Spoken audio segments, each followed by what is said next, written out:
জীবন কোনো রূপকথা নয়, এটি এক কঠিন যুদ্ধক্ষেত্র যেখানে প্রতিদিন আপনাকে নতুন নতুন বাধার সম্মুখীন হতে হবে।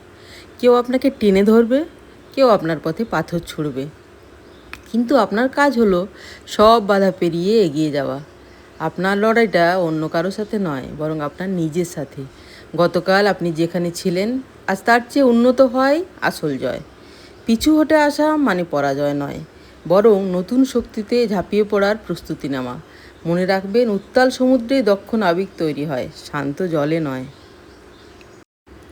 সুপ্রভাত বন্ধুরা। এখন আমি যখন এটা ভয়েস ওভার করছি, এটা তো গতকালের ভিডিও। তো এখন বাজে সকাল 6:52, বুধবার। আর তারিখ হচ্ছে 13 তারিখ, মে 13 তারিখ। তো এই যে কালকে আমাদের 19তম বিবাহবার্ষিকী ছিল, তো সেটাই রান্না বান্না করে স্নান টান করে আমি একটু পুজো দিতে গেছিলাম। পুজো দিতে কোথাও যাইনি, সামনের মন্দিরেই গেছিলাম। মানে কালীঘাট, দক্ষিণেশ্বর এগুলো গেলে কি বলো তো, ওগুলো ছুটির দিনে যাওয়া যায়, মানে লাইন দিতে হয়, অনেক দেরি হয়, বাড়ির থেকে দূরত্বটাও বেশি। হ্যালো ফ্রেন্ডস, আজকে হচ্ছে মঙ্গলবার 12 তারিখ মের। তো আজকে আমাদের 19তম বিবাহবার্ষিকী, পুজো দিয়ে এলাম, এই আর কি। বাইরে ভীষণ রোদ্দুর গরম। বাড়িতে আমি আর আমার ছোট মেয়ে, তোমাদের দাদা এইমাত্র অফিসে গেল। এখন এইমাত্র না, একটু আগে গেল, এখন 11:30 বাজে। বড় মেয়ে আমার ফিরবে বিকেলবেলা, কম্পিটিশন আছে। আর তোমাদেরকে একটা কথা বলি, এই সোশ্যাল মিডিয়া জার্নির কথা বলি আমার, ঠিক আছে? আমাদের বাড়িতে কেউ ফেসবুক, ইউটিউব এসব করে না আমাদের বাড়িতে, মানে ওগুলো সম্বন্ধে কোনো ইয়েই নেই আর কি। আমি এই সোশ্যাল মিডিয়াতে এসেছি আর কি, চেষ্টা করছি। যাই হোক, তো আমার এই যে টেকনিক্যাল নলেজ বিশেষ কিচ্ছু নেই। তো কি করে কি করতে হয় আমি ইউটিউব থেকেই শিখেছি, যে কোনটা কিভাবে করতে হয়। মনোজ দে আছে না, মনোজ, আমাদের ঝাড়খণ্ডের যে টেকনিক্যাল আর কি ইউটিউবার, মানে টেক বিষয়ে জানায়, যে ওর ওর ও হিন্দিতে দেয়, মানে হিন্দিতে বলে। ওর দেখেই কিছু শিখেছি, ওইভাবেই সোশ্যাল মিডিয়াতে এসেছি। তো আমি ইউটিউব, ফেসবুক যাই করি, মিনিমাম একজনের সাথেও আমার কোনো দিন কোনো কথা হয় না বা আলোচনা হয় না এই ইউটিউব বা ফেসবুক নিয়ে, যে মানে কোনটা কি বা কি যা হোক, আমি একদম ঘরের ভেতরে নিজে নিজেই শিখেছি, মানে একদম ইউটিউব দেখে। তো হয় না, মানুষ যে একসাথে বসলে যে কোনোটা শিখলো, সেই জিনিসটা না আমার ক্ষেত্রে হয়নি অ্যাকচুয়ালি। এখনও তাই, মানে এমন একজনের সাথেও আমার কথা হয় না বা পরিচিত নয় যে ইউটিউব বা ফেসবুক করে, এমন কারোর সাথে আমার এখনো পর্যন্ত একটা কথাও হয়নি। মানে যে আলোচনা হয় না, বন্ধুরা বসে যে কিছু আলোচনা হলে শিখলো, ব্যাপারটা হয়েছে এই জায়গায়। যা কিছু কি বলতো, আমি নিজে নিজেই। আর মনে করো কোনোটা যদি মিস্টেক করেও ফেলি, তো ওটা যে রিকভারি কি করে করব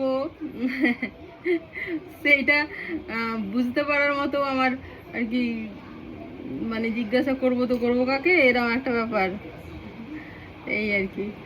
তো চলো, কি যে একটা অবস্থা। চলো, তো এখন এই রান্না বান্না করে স্নান করে পুজো দিয়ে এলাম। ছোট মেয়ে খাচ্ছে, ওদের বাবা তো অফিসে চলে গেল। এই সময় একটু ফোনেরই কাজ করবো ভেবেছিলাম। যাই হোক, একটু ফাঁকা ছিলাম আর কি। যাই হোক, চলো, bye bye, love you all. কি অবস্থা করে তোকে বলবো, তুই কে আমার, আয়না সাথে চলবো সব পারাপার, মনেরই আসকারাতে তোর কাছে হারিয়ে গেলাম। কি করে তোকে বলবো, তুই কে আমার। ও বন্ধুরা, বাজে এখন 1:30। ভাত তো খাওয়া উচিত, কিন্তু তো ভাত খেতে পাইনি। তো ভাবলাম একটু কফি খাই, বিকেলবেলা আমার বড় মেয়ে ফিরবে, তো ওর সাথে ভাত খাবো তখন, এটাই আর কি, সেটাই ভাবলাম, বুঝেছো। শুয়েছিলাম, সকালে পুজো দিতে গেছিলাম দেখো, তারপর প্রসাদ খেয়েছি, বাস ভাত খাওয়ার খিদে নেই। ভাবলাম একটু কফি খাই, বড় মেয়ে ফিরলে গরম করে দুজন খাবো। চলো। কফি খেতে খেতে এগুলো দেখছিলাম, কি বলতো এগুলো মাস্টার্সের বই টই। হ্যাঁ এই দেখো কিংলিয়ার ফিংলিয়ার আমার। তো কি বলতো, এই যে দাগ দিয়েছি লিখেছি, এটা তো জেমস জয়েসের a portrait of the artist as an young man.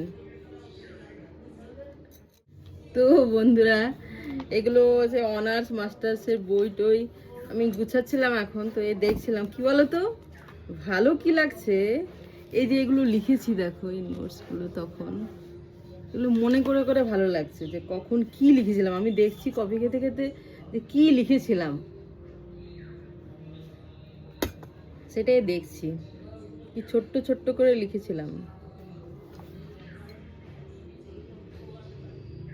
কি বলতো সত্যি কথা বলছি, মানুষ টাইপ আজকাল সবাই টাইপ করতে পারে স্পিডে, আমি টাইপ করতে পারি না স্পিডে, কিন্তু হাতের লেখায় আমি অনেকের থেকে অনেক এগিয়ে, মানে খাতায় পেনে বলতে চাইছি। কোনোদিনই আমার আমি পারিনি কি পেরেছি সেটা আলাদা কথা, কিন্তু কোনোদিন আমার এমন হয়নি যে টাইমের মধ্যে কোয়েশ্চেন আনসার শেষ হয়নি, এমন নেভার এভার কোনোদিন হয়নি। কিন্তু আমি আবার এইসব টাইপ করতে পারি না, বাংলাতে তো আরোই তাড়াতাড়ি করতে পারি না সিরিয়াসলি। আর বাংলা লেখা আমি তোমাকে আমার এক্সপিরিয়েন্স থেকে বলছি, বাংলা লিখতে যতটা টাইম লাগে ইংলিশ লিখতে তার থেকে অনেক কম টাইম লাগে। মানে এক পাতা বাংলা তুমি যতক্ষণ লিখবে 2 পাতা ইংলিশ লিখে ফেলবে। আই পার্সোনালি ফিল সো, আমার সেটা মনে হয়, এটা জানি না যুক্তি আছে কিনা বলতে পারবো না, কিন্তু ইংলিশের টানটা বেশি না, অনেক তাড়াতাড়ি লেখা যায়, কেন জানি না এটা আমার মনে হয়। হতে পারে ভুল, আমি ভুল হতে পারি ওই কি। তো এগুলো কোথায় কি দাগ দিয়েছি ওটা দেখছিলাম। ভালো লাগে, ঠিক আছে ভালো লাগে যে এটা এখানে দাগ দিয়েছিলাম, মনে করার হয়তো পড়ে মনে করার চেষ্টা করছি যে কখন এটা দাগ দিয়েছিলাম। এই যে দাগ দেওয়া আছে। চলো বাই। এই পৃথিবীতে প্রতিটি মানুষের একটা নিজস্ব গল্প আছে, সেই গল্পে আনন্দ আছে, কষ্ট আছে, সাফল্য আছে, ব্যর্থতা আছে, কিন্তু বাইরে থেকে দেখলে অনেক সময় শুধু সুন্দর অংশটুকু দেখা যায়। তাই অন্যের জীবনের সাথে নিজের জীবনে তুলনা করা বন্ধ করুন। আপনি যার সাথে তুলনা করছেন তারও হয়তো এমন একটা কষ্ট আছে যা আপনি জানেন না। প্রতিটি মানুষের লড়াই আলাদা, প্রতিটি মানুষের পথ আলাদা। নিজের পথে মনোযোগ দিন, নিজের লড়াইয়ে শক্তি দিন। অন্যের সাফল্য দেখে হতাশ না হয়ে বরং অনুপ্রাণিত হন। মনে রাখবেন আপনার সময় আসবে, আপনার পালা আসবে। শুধু নিজের ওপর বিশ্বাস রাখুন এবং নিজের পথে হাঁটতে থাকুন। এই যে কেক চলে এসেছে, সাজিয়েছি ছোট্ট এক ফালি সুখ, রাজি আমি বৃষ্টি আজকে নামু, তুমি আমি ভিজবো দুইজনে খুব ভরসা দিলে। তুই এইটা অ্যান্ড লিখেছিস, এটা অ্যান্ড লেখা না, 19 ইয়ার্স তো লেখাস নি, অ্যানিভার্সারি। আর 19 বছরের পুরনো সম্পর্ক নিয়ে এত বাড়াবাড়ি, তোরা কেক কাট আর দুজনে খা। না আমি কাটবো না, আমরা কাটবো না, তোরাই কাট দুজনে। আমি একা লাগাবো এই পিজ্জা বাটিতে। আচ্ছা দুইজনে ঝগড়া করে না আমি একা। একা কেন, দুইজন একসাথে। না না না না, অ্যানিভার্সারি আমাদের, আর বাচ্চারা ঝগড়া করছে যে কে কেক কাটবে, তাহলে বোঝো। বন্ধুরা 19 বছর বিয়ের কমপ্লিট হয়ে গেলে অ্যানিভার্সারি কেক এমন নয় যে খাইয়ে দিতে হয়। তোমাদের দাদা নিজেরটা খাচ্ছে, আমি আমারটা।